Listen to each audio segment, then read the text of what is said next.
In this chapter, we deal with the understanding of the government budget constraint. So first of all, let's assume that the government has a balanced budget. It is not running any surplus or deficit. Now it plans to cut the taxes, which creates a budget deficit for it. Let's focus on the deficit equation. The deficit for this year would be equal to the interest rate which has to be paid on the past year's debt, where BT minus 1 is the past year debt, plus the deficit for this year given by the difference between the government expenditure and the taxes is equal to taxes minus the transfer payment. Now, since we are taking the real rate of interest, it is known as the inflation adjusted deficit. Deficit that we have calculated in the previous equation leads to a change in the debt. So instead of deficit, we are substituting the level of the change in the debt with which we can calculate this year's debt. Kindly note that the official measure of the deficit does not include the real rate of interest, rather it includes the nominal rate of interest, which is not the correct way of calculating the level of the deficit, as it includes the value of inflation. So many a times it's an overestimation of the total debt or deficit that we see in the government's budget. Now we come to the section of current versus the future taxes. Supposedly starting with the balanced budget, now the government plans to run a deficit. It lowers the tax this year to be increased somewhere in the future. Now we have to understand that how this will impact the debt in the future. We assume that supposedly the tax reduced by the value of 1. We see some cases of repayment of the taxes.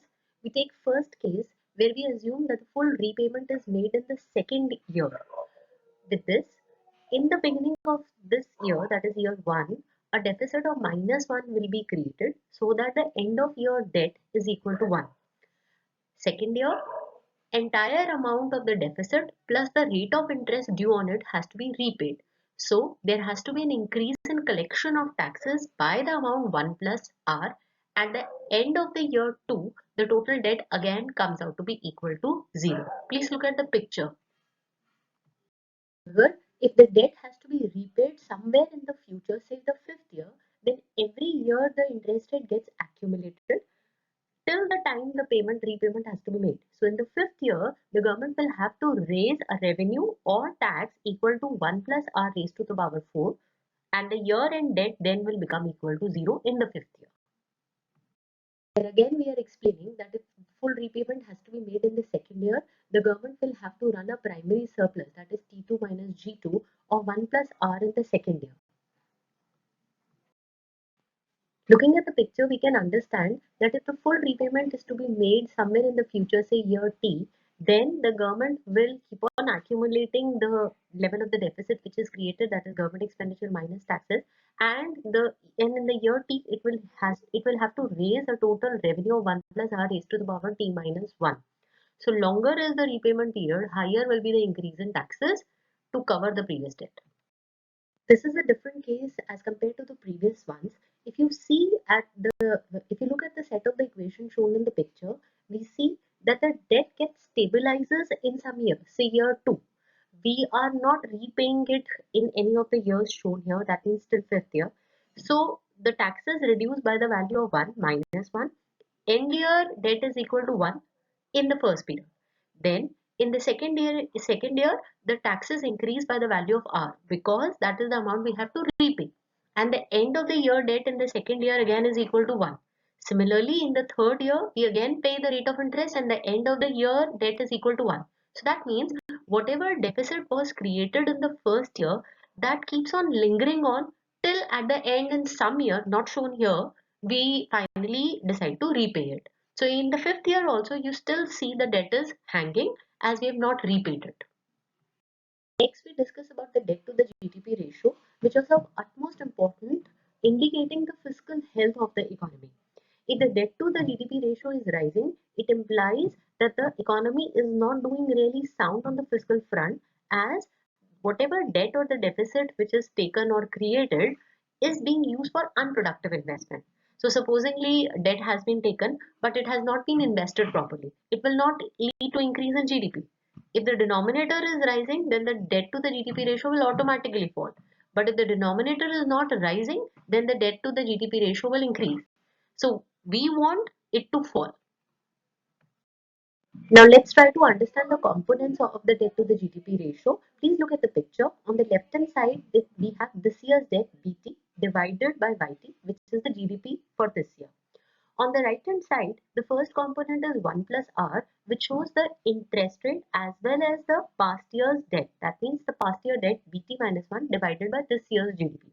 Then the last component on the right hand side is equal to the primary deficit for this year. That is the government expenditure minus the taxes.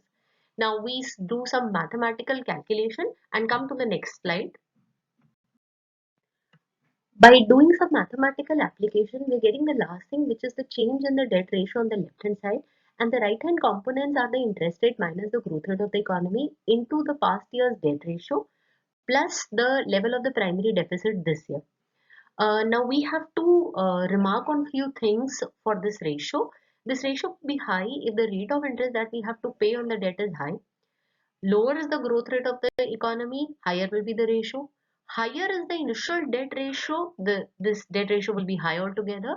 And if the ratio of the primary deficit for this year is high, again the ratio is going to be high. Now we come to the next section, four issues in the fiscal policy. First is Ricardian equivalence. This is a very interesting concept and you are studying it the first time. Here we try to understand that when the tax is reduced, why are the taxes reducing? The purpose of the government is to create some kind of an expansion by increasing the aggregate demand. So while they reduce the taxes, they expect that the disposable income is going to rise, which will increase consumption. Now, if supposingly people learn from the past, they are adaptive in terms of their expectation, then they see that whenever the taxes reduce, they tend to increase somewhere in the future. So if they are able to anticipate that the increase of year is somewhere near in the future, they are not going to increase the consumption. Rather, they save for paying out the taxes. Hence, whatever the government expected that the aggregate demand will increase and the boost of the economy will happen, it will not happen. However, Ricardian equivalence may not necessarily hold because supposingly if the taxes tend to increase too much in the future, then the people will try to enjoy the consumption this year. And mostly in the short run, the deficit will lead to increase in aggregate demand. The Ricardian equivalence hold, then we see the impact on the savings. The public savings reduce because they are reducing the taxes, and simultaneously the private savings rise to pay future taxes. So all in all, the national savings should remain constant under the Ricardian equivalence approach. The next is the concept of the cyclically adjusted deficit, which is again a very interesting concept of macroeconomics. It explains the business cycles and how the fiscal deficit or the primary deficits are created. So supposing that the economy is not doing very well and a recession is there, then it implies that the cyclically adjusted deficit would be greater than zero. The point to be noted is that the cyclically adjusted deficit has got no relation with the overall deficit. So maybe the overall deficit is very large, but maybe the CAD is equal to zero. This is because if the output is at the natural level, you need not run any kind of a cyclically adjusted deficit. Hence, we understand that CAD or CAD would only be positive when there is a recessionary phase. Hence, during expansionary business cycles, the CAD must be negative or zero, and during the recessionary cycles, the CAD must be positive. I repeat, it has got nothing to do with the overall deficit. So even if the overall deficit is large, CAD may be equal to zero. Next issue in the fiscal policy is the wars and deficit. We all know that when the wars happen, the government expenditure increase, then it has to be financed some way or the other. So either there will be an increase in the future taxes or a debt will be created. Now, supposing the monetization of the debt is done, this will lead to increase in inflation. For controlling inflation, the interest rate will have to increase, which will lead to fall in investment. However, if the taxes are used to finance the deficit, then the consumption is going to reduce. Hence, what is the impact of wars? Wars will either reduce investment in the economy or they will reduce consumption. This is the case of tax distortion. Supposing we have a natural calamity and G is rising, which we plan to finance with the help of T. This will lead to reduction in the work efficiency as it is providing a disincentive to the workers and can also lead to black money or tax evasion. So in this case, tax smoothing is better, which means that the government should run the deficit during recession or say during the natural calamity time, and it should do the opposite when you are having a boom period.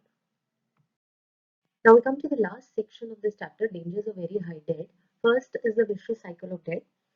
If a deficit is created, then it leads to creation of the debt, for which future deficit will be created since we'll have to borrow money. This will lead to a pressure on the demand from the government side, increasing the interest rate and thus crowding out the private investment. Second is that the debt ratio can be in trouble. Let's take a small example. We assume an economy with a very high debt ratio, say 100%. So B of the previous year, that is T minus 1 over YT minus 1 is equal to 100%. R, the rate of interest to be paid on debt is equal to 3%, and the growth rate of the economy is equal to 2%. So that the difference between R and G is equal to 1%. Now with some calculation, if you see in the second equation in the picture, the change in the debt is equal to, there is something missing here. It should be 1 over 100% into 100%, the first component on the right hand side, plus the level of the primary deficit. So in this case, the government would have to run a primary surplus of 1% in order to make the change in the debt ratio equal to 0. Supposing the economy faces a shock and the investors start demanding an increase in the rate of interest. We are assuming a very high increase in the interest rate, which is normally not very realistic and can happen only during world economic crisis. So supposingly the rate of interest increase in demand is equal to 12%. So you see, initially the R was equal to 3% and now it increases to 12%. Um, in this case, the government will have to run a primary surplus of 10%, which is not a very easy job. So we have to see that how this surplus is created.